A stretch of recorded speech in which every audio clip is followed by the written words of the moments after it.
समाज सेवी एवं महिला हितैषी अंजना जायसवाल की ओर से समस्त जिले वासियों को नवरात्रि पर्व की हार्दिक शुभकामनाएं एवं बधाइयां। मुंगेली जिले में इन दिनों डांडिया व रास गरबा जैसे अनेकों कार्यक्रम नवरात्रि के अवसर पर करवाए जा रहे हैं। इसी कड़ी में सोमवार को अंतर्राष्ट्रीय मानवाधिकार सुरक्षा संगठन के द्वारा स्कूली बच्चों को लेकर डांडिया प्रतियोगिता का आयोजन किया गया था।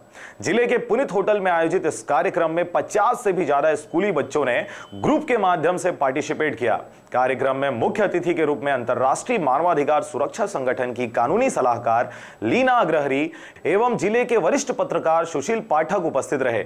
छोटे छोटे बच्चों के इस डांडिया प्रतियोगिता में अंतर्राष्ट्रीय मानवाधिकार सुरक्षा संगठन के अध्यक्ष कन्हैया यादव के द्वारा उपस्थित बच्चों के उज्जवल भविष्य की मनोकामना करते हुए कार्यक्रम का आगाज किया गया, जिसमें best dance, best dress, best group को प्रथम, द्वितीय व तृतीय पुरस्कार दिया गया। इस अवसर पर मीडिया पार्टनर आरजे रमझाजर मुख्य आकर्षण का केंद्र बना रहा।